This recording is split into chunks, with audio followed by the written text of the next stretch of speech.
Okay, take two. Hi, welcome and good evening. My name is Sarah Lowenberg, and I am the Manager of Education here at the Louisiana State Museum. And I'm thrilled to be able to welcome you all to this month's second Thursday lecture with Dr. Lynnell Thomas, who will be speaking on her work with desire and disaster in New Orleans. And thank you to the Louisiana State Museum and to the Friends of the Cabildo for hosting this program. It's wonderful that we're able to gather together on Zoom while it's not safe to do so in person. And there's certainly a lot of pros, such as being able to welcome Dr. Thomas all the way from Boston. I know we're all slowly but surely getting used to this platform, but just as a quick reminder to please mute yourself during the program. I may mute you if necessary, and it's not because we don't want to hear from you. It's just the nature of this program that sound carries differently. If you're interested in purchasing the book, you can do so through the 1850 House Museum Store website, and I will drop that in the chat shortly as well. Just a quick plug for next month on January 14th, Thursday, January 14th, we'll hear from Robert Freeland on Cinco de Mayo, the New Orleans connection. So I'm excited to introduce Lynnell Thomas, and then we'll turn it over to her. After that, there will be some time for questions and answers. So I encourage you to drop questions in the chat along the way or after the program, and we'll try to get to as many as we can. We're joined this evening by Lynnell Thomas, who's an Associate Professor of American Studies at the University of Massachusetts, Boston. Thomas received her doctorate from the Graduate Institute of Liberal Arts at Emory, and she's the author of Desire and Disaster in New Orleans, Tourism, Race, and Historical Memory. Her scholarship has been published in the journals American Quarterly, The Black Scholar, Journal of African American History, Journal of Tourism History, Performance Research, Television and New Media, and the edited volumes of HBO's Treme and Post-Katrina Catharsis, The Mediated Rebirth of New Orleans. In the wake of Hurricane Katrina, New Paradigms and Social Visions, and Seeking Higher Ground, the Race, Public Policy, and Hurricane Katrina reader. Her current project with co-author Elizabeth Stevie is a social justice tour guide, a people's guide to New Orleans. And without further ado, I'll turn it over to you.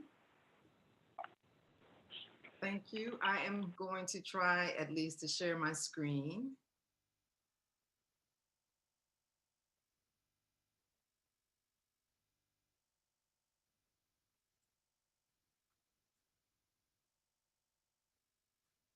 Thank you, Sarah, and thank you, the Louisiana State Museum and Friends of the Cabildo, and all of you for registering and coming out tonight or staying in tonight.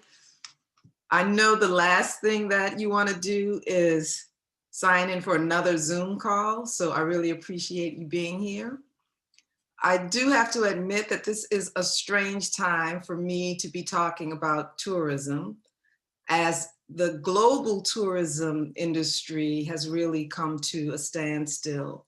The World Tourism Organization predicts that there will be losses of $1.2 trillion in the industry.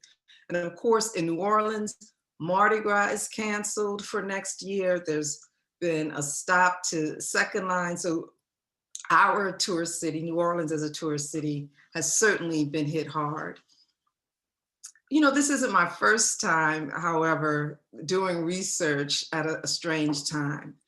I finished my dissertation on New Orleans tourism in May 2005.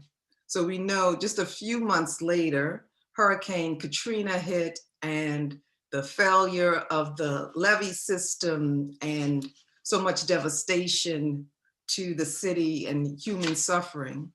So I just finished this dissertation on tourism and wasn't sure if tourism was going to rebound, and in fact, wasn't sure if New Orleans itself would recover.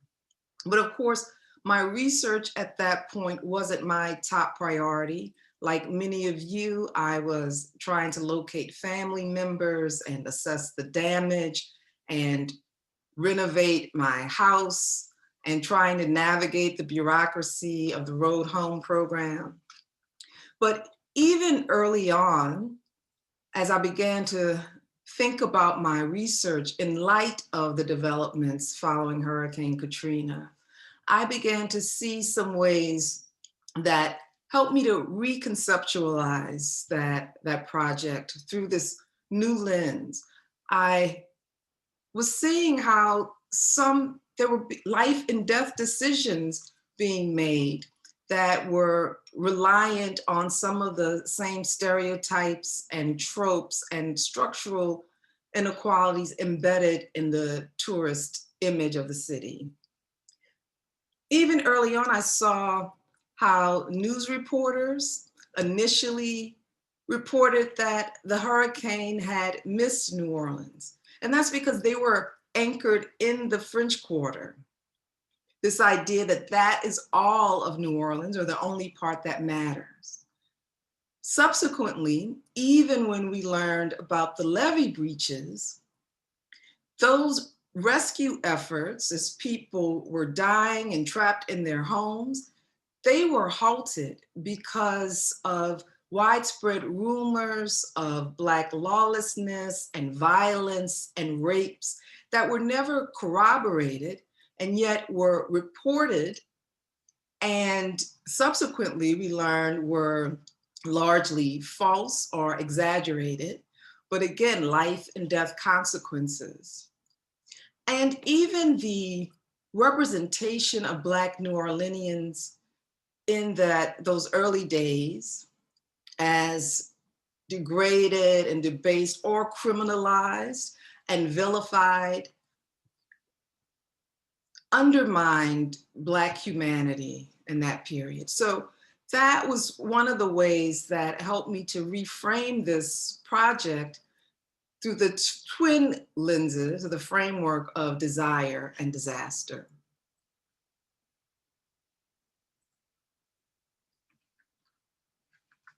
These images are things that you probably encountered.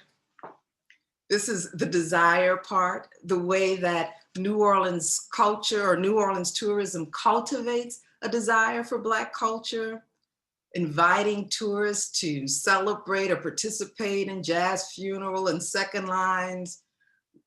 If you've seen the bumper sticker, putting the fun in funeral, this idea that New Orleans culture celebrates the Black contributions.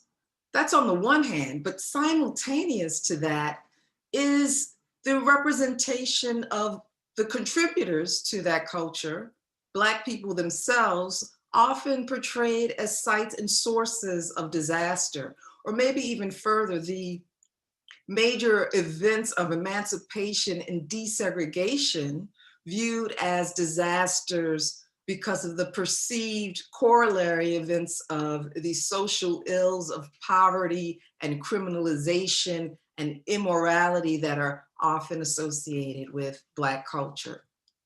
So this twin paradox of Blackness being celebrated on the one hand, and yet Black people being vilified or treated as socially inferior.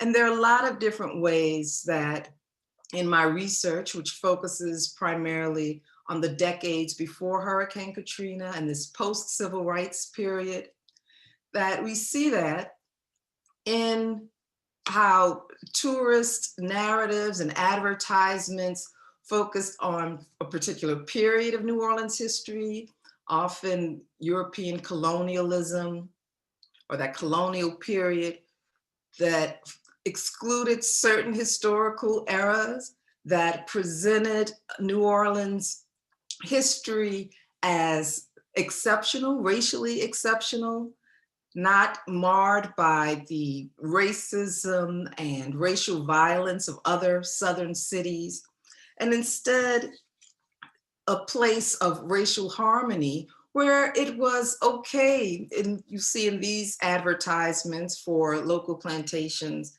that I got from a tour book, one is able to relive relax and savor Nottoway, or celebrate the romance and beauty of the plantation life and a lot of refurbished and renovated trendy restaurants, renovated slave cabins and hotels.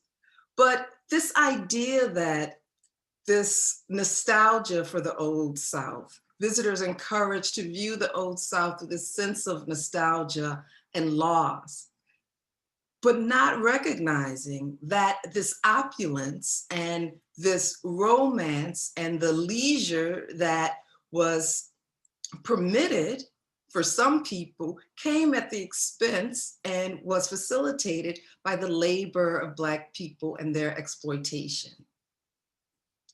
So this project also looks at the proliferation of stereotypical images and merchandise that I saw throughout New Orleans tourist shops. Smiling pickaninnies and Mammy and Sambo figurines, giving visitors an opportunity, or so it seemed, to gaze upon Black culture, to have some familiarity with it, and yet at the same time, for actual Black New Orleanians to be invisible in this tourist identity of the city. One case in point that I'd like to share with you are a couple of dolls that I encountered early on in New Orleans. These dolls, if you can see them, I purchased, it was a local New Orleans company that produced them. And in many ways, these dolls were the impetus for this research and my journey in the subsequent years. But I'm just gonna take a few minutes to read to you from the hang tags of a couple of the dolls. This one is called Cleo, Market Lady. Traditionally, this lady held an honored position in the Southern household. Her duties were to keep the house running smoothly by overseeing the house servants and attending to errands, especially marketing. Because of her high station, she was respected by the other servants and loved by the family she served. You can see she even has a gold bracelet on her wrist.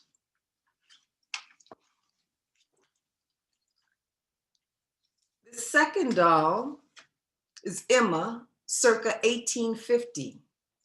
Harvest time, from the earliest days of settlement to the mid-1900s, brought family and friends together, and the whole community would work side by side to bring in their crops. Cotton was ready for the mills in the summer, and the children would help too. Many festivals and country fairs evolved from this type of community effort. In the cotton fields, everyone would grab a sack and sing and carry on lively conversations as they walked through the rows of cotton, filling their sacks. Emma represents a woman of this era and wears a typical country dress and carries a sack of cotton by her side. And true enough, there is real cotton in Emma's sack by her side. So these dolls market the kind of racial fiction that was demonstrated in those advertisements and this tourist memorabilia of New Orleans. And they present in a strange way both an acknowledgement of Black people's contribution at the same time that they glamorize slavery. So we see these dolls, my view is that they are mitigating these two upheavals, the Civil War and the Civil Rights Movement, that fundamentally changed life for Black Americans economically, politically, socially, and are presenting this false narrative of class and color blindness during this period. In presenting the diversity of New Orleans, but doing it in this romanticized way about that history, I think one of the things that's lost is they forget or erase the central motivation of racial justice, which animated both the Civil War and the Civil Rights Movement. So what are the stakes? What happens when you evacuate the goal of racial justice? And, I see that playing out in post-Katrina New Orleans. And my research looked at the first 5 years after Hurricane Katrina. And although the French Quarter didn't get as much damage as other parts of the city, millions of recovery dollars were put into rehabilitating the French Quarter, as well as other parts of the tourism zones and entertainment districts. I'm sure many of you, like me, celebrated and watched the Saints return for that home game in 2006, the Monday night game. That was so exciting.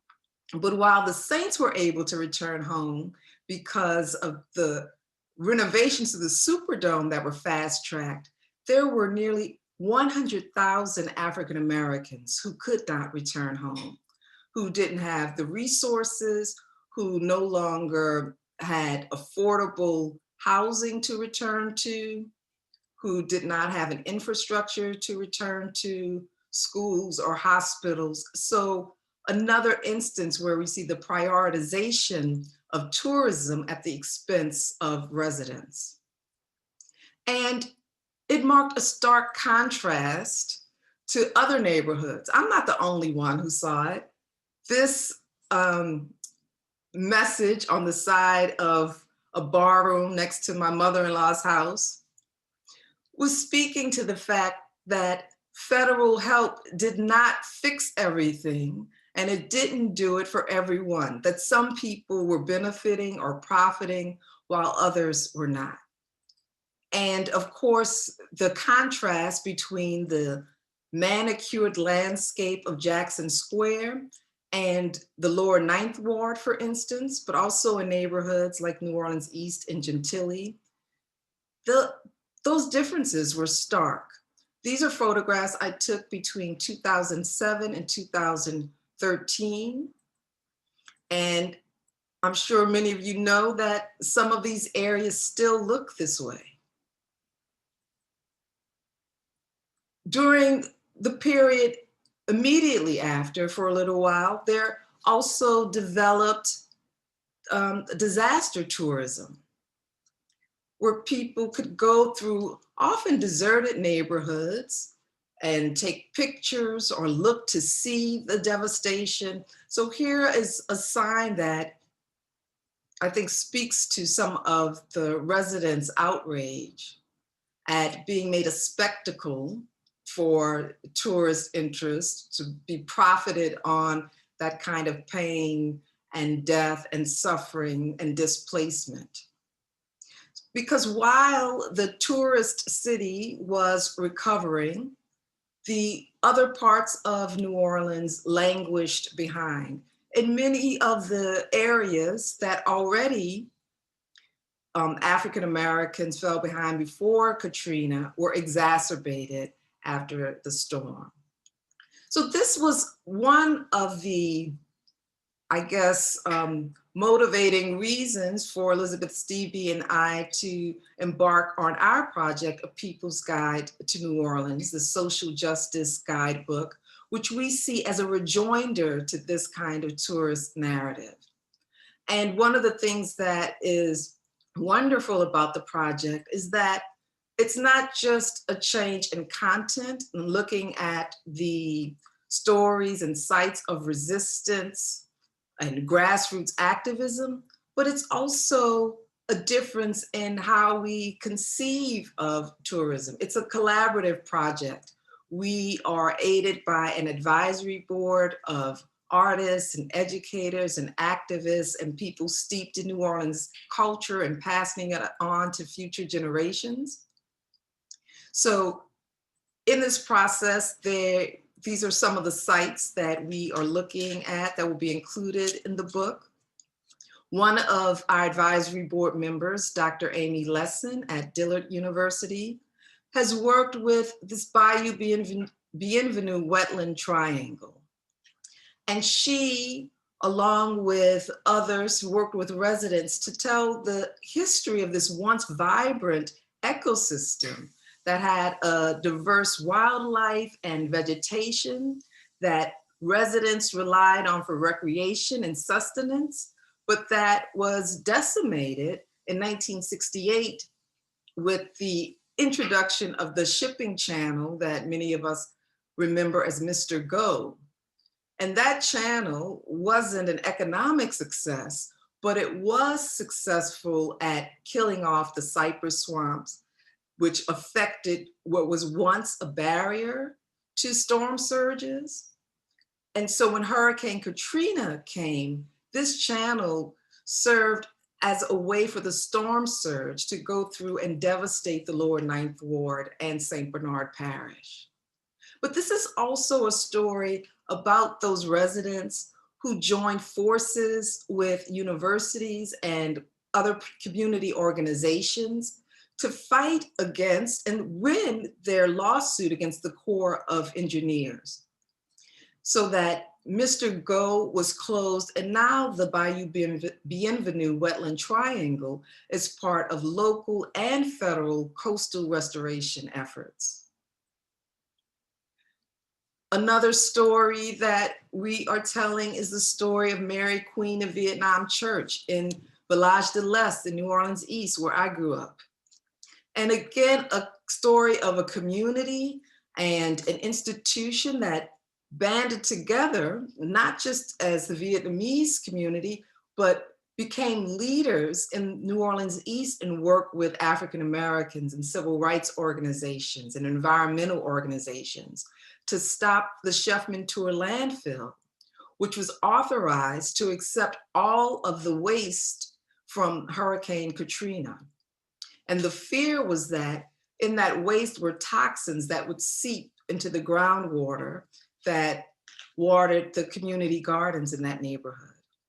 So it was successful at stopping the landfill, but also at transforming Mary Queen of Vietnam from not only being a religious and spiritual center of the community, but also being a political center of advocacy and fighting for environmental justice and Hurricane Katrina recovery in New Orleans East. Another site that we're including is the site where Homer Plessy was arrested. Plessy, whose case, Plessy versus Ferguson, the 1896 Supreme Court case that infamously declared separate but equal, that became the law of the land. But the constitutionality of Louisiana's segregationist laws were tested by Homer Plessy and La Comité des Citoyens in New Orleans. And it's also a story not just of that longer history of the Black liberation struggle in Louisiana, but extending to today, because the reason that we have this marker is because of young people, students at the center. Another of the advisory board members, Catherine Mickna, has written about their work and their story circles to document these forgotten histories of the community and their work to get this marker in place.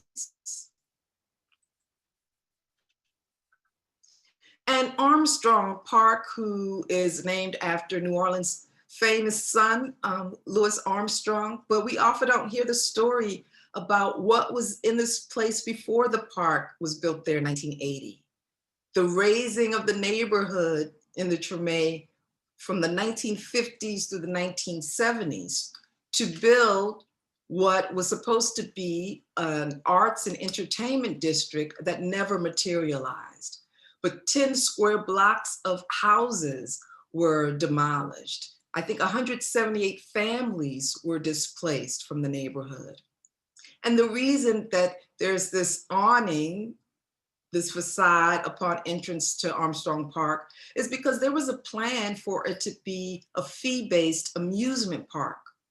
And it was the activism from Treme residents and community members and their neighborhood association that resisted the plan to charge residents fees that they wouldn't be able to afford to go into this park that was supposed to be celebrating New Orleans African American history and culture. They resisted that successfully. They also fought to get restitution for families that had been displaced earlier. They fought to ensure that the community had more of a voice in decision-making and developing of the park so that it did center contributions of African Americans. And they fought so that African Americans from the community would be employed. And finally, one of the big concessions that they got was a community center, a multi-million-dollar Treme Community Center, which is adjacent to the park. So we are doing that work on the People's Guide right now. And once again, I find myself, or we find ourselves, working on tourism at a strange time. Now, because of the pandemic, as I just mentioned, is putting tourism at a standstill, and we're trying to work on a tour guide. We've already had to recalibrate because part of the guide initially was going to include local restaurants and bars, but because so many small businesses have been negatively impacted and many will have to close, that's something that now we have to reconsider. So I wonder, why do I keep doing this? But I was reminded, I think, of after Hurricane Katrina in 2005 and the New Orleans Convention Center. If you recall, 20,000 New Orleanians, mostly African Americans, showed up for this unofficial site of last resort. They left their flooded homes and traveled across the city to get there. The convention center, which came out of the revitalization of the riverfront, part of the 1984 World's Fair Exposition, it developed and expanded throughout the decades, was even scheduled for an expansion right on the eve of Hurricane Katrina. But here's the pinnacle of hospitality in New Orleans, so adept at welcoming visitors to the city, and yet for residents who were in dire need of help, the convention center was not available. And many people who were there in those days following, and even those who weren't, but who witnessed the egregious people waiting for days for help, for water, for food, that the media captured on television.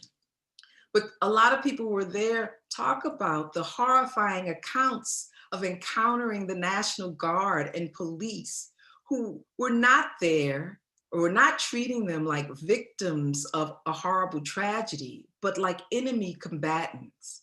So in addition to the great losses that they had already suffered, to be treated with such dehumanization in their own community, in their own country.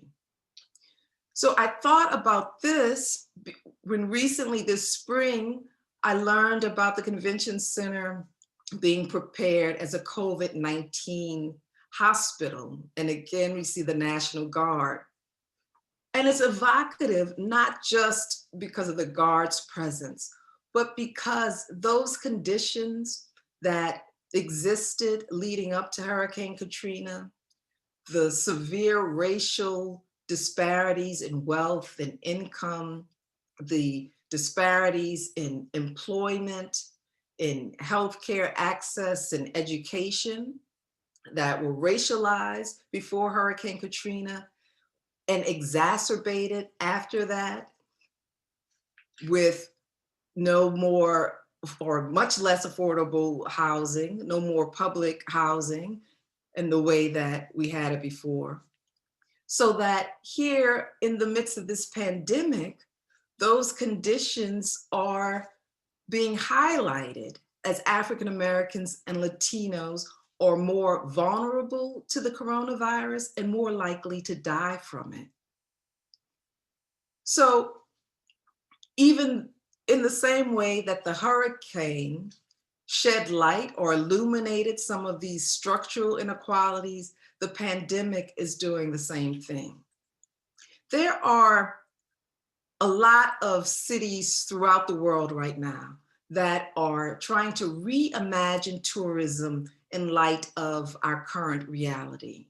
But I think maybe we would do better to pay attention to Take Them Down NOLA and other grassroots organizations that are calling on us to reimagine the reality, to reimagine a more equitable society that they understood in their efforts to remove monuments devoted to white supremacy, that it wasn't just about the representation, it's about resources.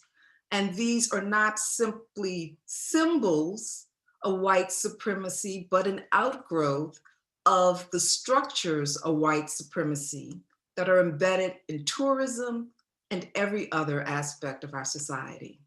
So I think I will end there and am open to the questions and the discussion that we'll have. Thank you so much. It's wonderful to hear both about your research in desire and disaster in New Orleans and on your current work, and also the parallels that you draw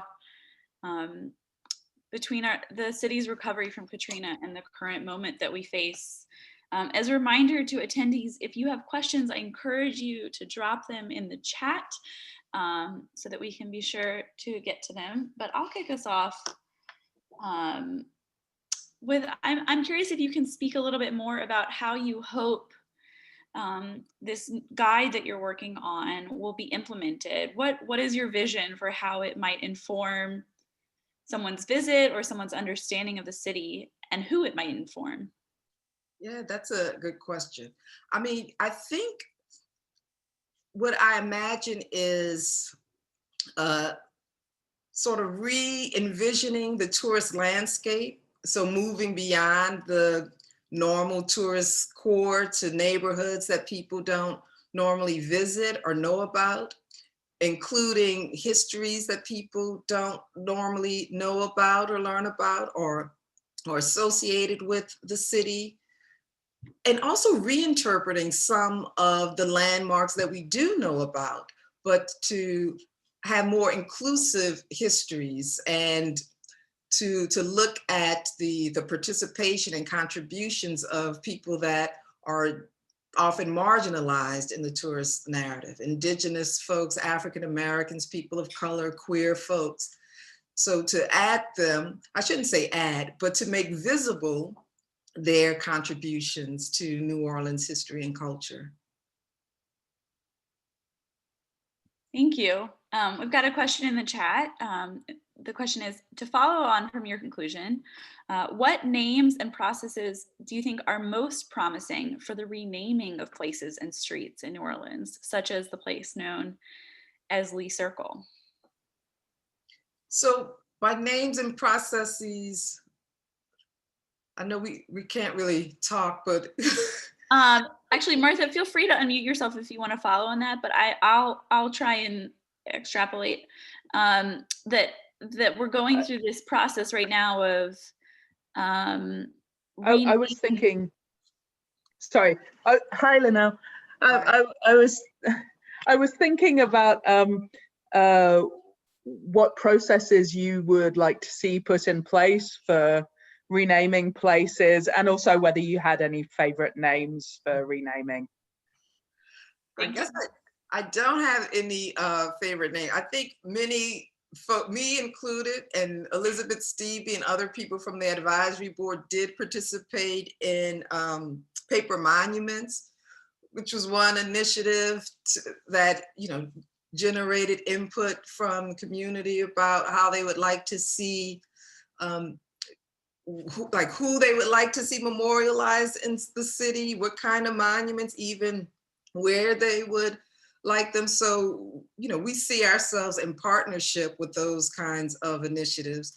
And I think in terms of the process for the book, I think that's why one of the reasons it was so important to have the advisory board, for it to be collaborative. And in addition to our advisory board, we are also typical New Orleans style, like having a lot of meetings, a lot of food, drinks, to meet with different groups and different constituencies, to see, I mean, does that count as a process? The New Orleans drink? Yeah. Okay, I think Yeah, I'll I think so. that. Yeah, it's really great to hear about all those meetings and processes. Yeah. Thank you. Great question. Thank you. The next is, do you have any general recommendations for how to behave as a more aware, informed, and ethical tourist in any location? As a New Orleans resident, when we travel to other cities, what should we keep in mind? Yeah, that's a good question. I think we think a lot about that with the People's Guide, and are planning to actually, and I've seen this, I can't remember who was circulating, but some guidelines for how tourists should comport themselves. I was thinking a lot about the tourism in Hawaii. I went to Hawaii last year for a conference, but and have taught about it, just to think about what it means to be a visitor in someone's home, and to think about the reciprocity of, the relationship between the visitor and the host, that it's not just one-sided, that you go and get what you want from the experience. So I think, that is one thing that's very simple, but if that is forefront in one's mind, how to behave as a guest and how you would want a guest to behave in your own home, I think could be a guiding principle for how to go to any location. And thank you. Martha just linked also the MACNO, the Music and Culture Coalition of New Orleans, has Right, a that's good right, visitor right. guide. And I'm waiting on more questions in the chat, but I'll add that I think that question is even more, not even more important, but feels especially relevant in this moment when traveling to new spaces is dangerous in a new way as well. And I'm wondering, this is a big one, so take from it what you want. But if you can speak more to the parallels between the recovery from Hurricane Katrina and this moment that we're in right now in the pandemic, and if there are any lessons that you think that we can take in struggling with that tension between tourism and the needs of residents that don't always align.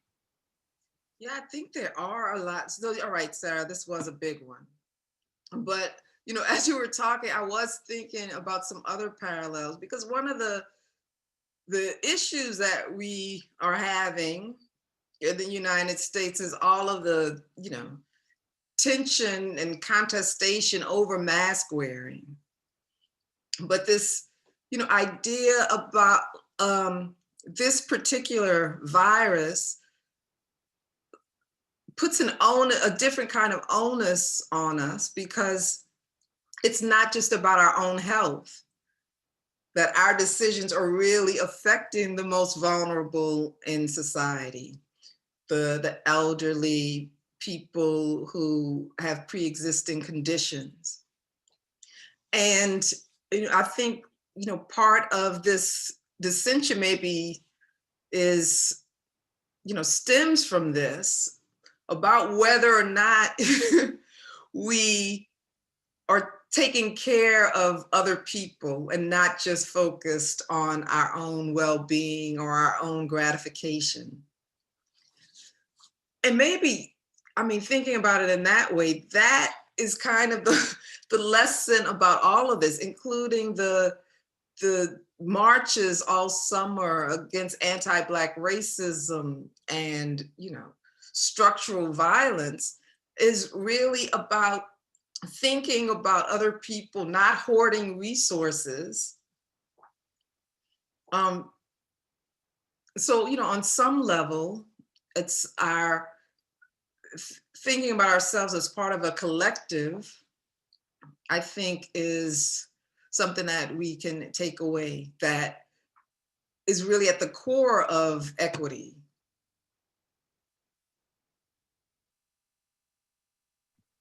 Thank you. Yes, thinking about how equity can guide us as residents and as visitors. We've got another question. Oh, a comment also that another great guide is what Hotel Peter and Paul has a great guide for their guests, encouraging them to be ethical tourists. So the next question. Hi, Karen. Whoever you are. um, I'm curious to hear your thoughts on the relationship of the tourism industry here to climate change. There's still such a deep level of denial in not just the tourism industry, but for so many of us as residents of the current and coming impacts of the land subsidence and sea level rise. Will you please maybe touch on some of the sites in the new book related to environmental justice? Well, I thought I did. I mean, look, the Bayou Bienvenue, but we also are looking at the Industrial Canal, the environmental justice move for the Mary Queen of Vietnam Church. But there are a lot of different sites. I think you're trying to take it holistically in the city's relationship to water and drainage, the historical ways that has had impacts and the repercussions of that. But yeah, I don't know if that touches on what you're talking about. In some way, tracing the history of New Orleans is sort of tracing that environmental degradation and the pursuit of profit that undermine or makes some parts of the city more vulnerable and increasingly vulnerable environmentally. And of course, there are linkages to other kinds of environmental damage by the oil and gas and the petrochemical industries that continue to impact throughout the entire state. But I was curious, Dr. Snedeker, did you have some other things in mind? Oh yeah, thank you for elaborating on that. I've been thinking about how I'm feeling like another wave of disaster voyeurism around the communities organizing, especially along the petrochemical corridor along the river. Just sort of like a new wave of disaster tourism and ethical questions around how to visit and learn about what's happening here and upriver without, in a respectful way and in an ethical way. So these questions of how do you visit and learn from another place, that I'm just like seeing more businesses or tours related to the impact of the petrochemical industry on our state. And some of those, it feels like some of those experiences or offerings are saturated with some of the same issues that came up, especially post-Katrina. Well, I mean, that reminds me, I brought up Hawaii and thinking about oneself as a guest and a visitor. But it also means that there's some places as a visitor, you're not invited. Like a lot depends on what spaces that people invite you into, and some aren't appropriate for everybody to be in. So that might not be the case for that community, but that's something I think we have to think about. Like everything should not be accessible to us as visitors.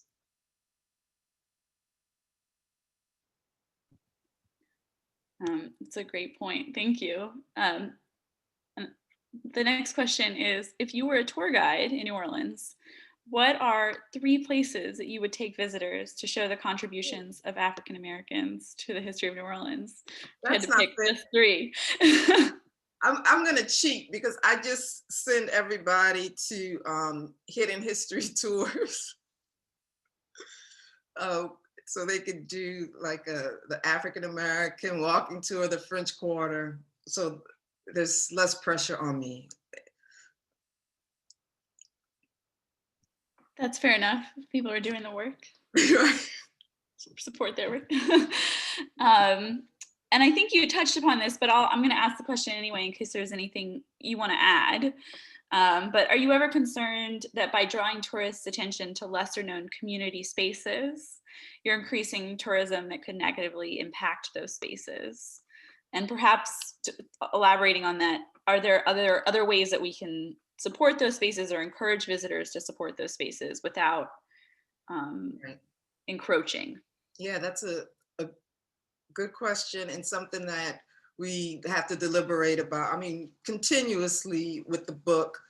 In the Los Angeles People's Guide, there are, notations when a place is a private residence, or to let people know that what kind of interaction, I guess, they can have in particular sites.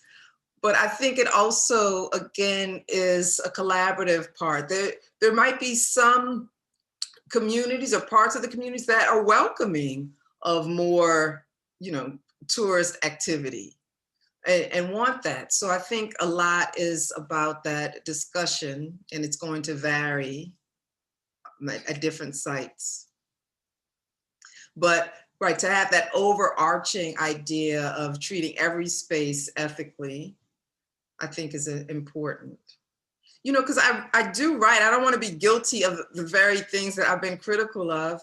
I wrote a lot about the Treme tourism that emerged after at least the local success of that television series on HBO, that, sometimes in the end began replicating some of the things that the series was critical of. So I do think it's something that I have to be ever mindful of. Absolutely. And I'll ask, I'm curious if you can tell us a little bit about some of the partners or local organizations that you're working with on this book. This can get me in trouble because I don't want to forget Okay. anybody. Or don't.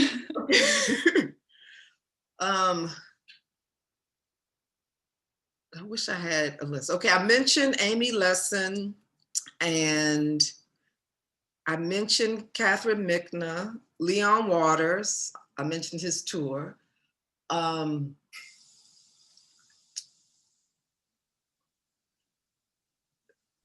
Kim Vasdeville.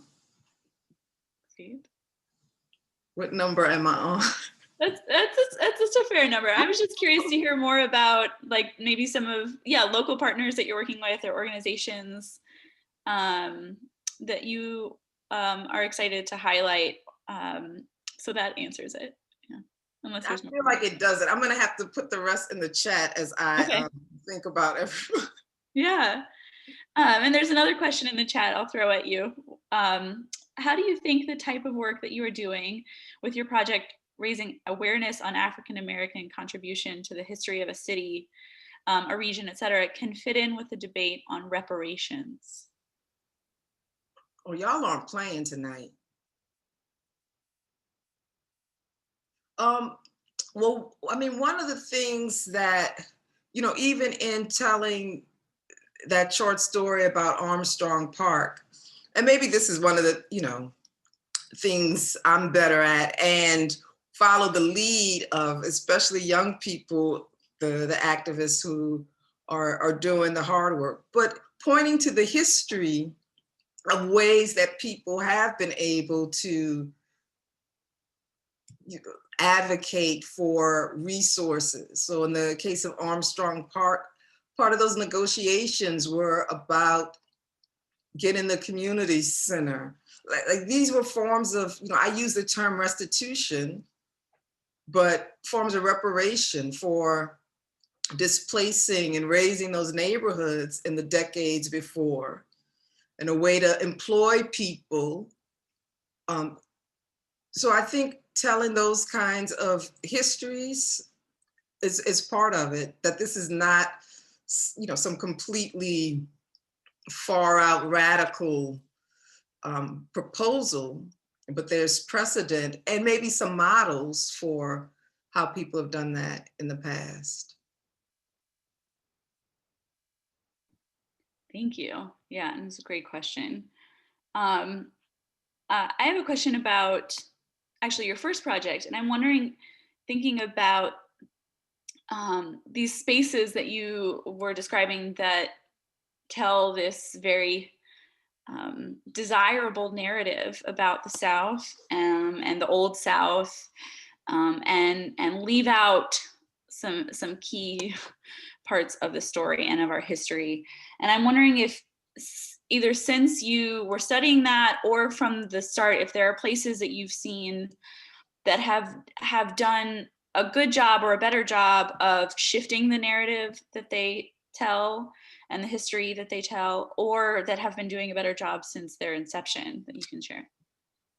Yeah, I mean, I've been, I think, on quite a few tours. I mean, Hidden History wasn't around when I was doing that work.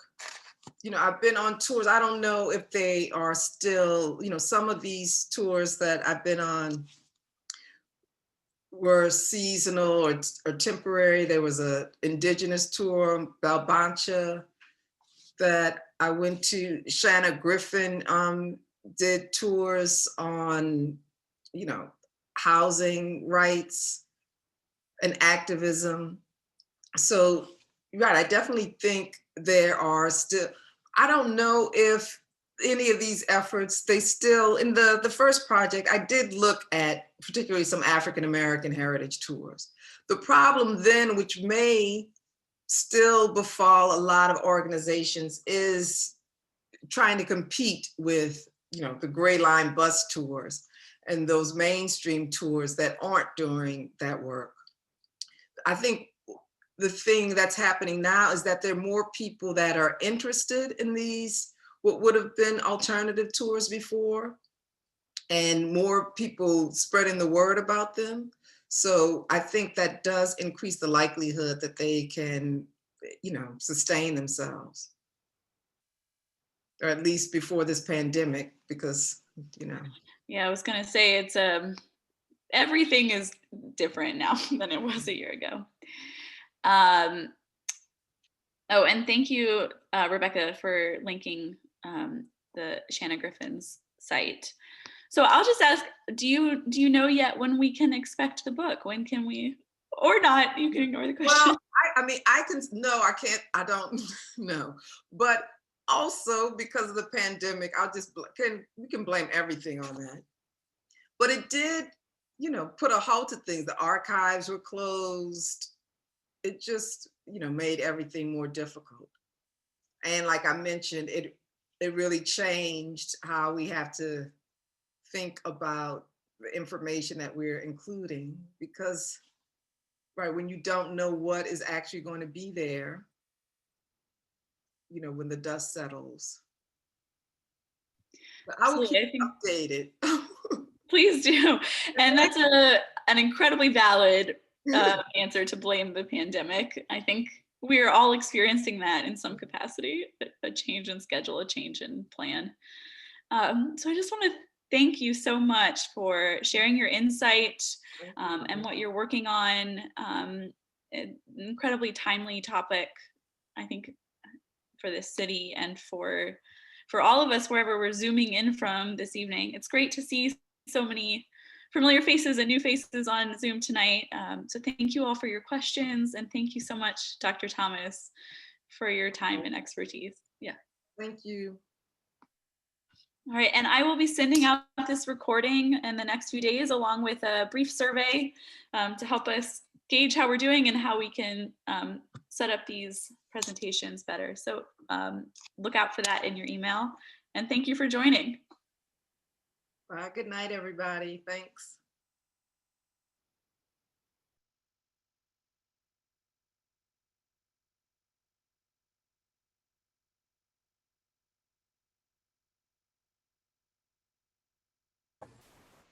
Thanks so much. Y'all take care. Have a good evening. You too. Thank you. Thanks. Bye-bye.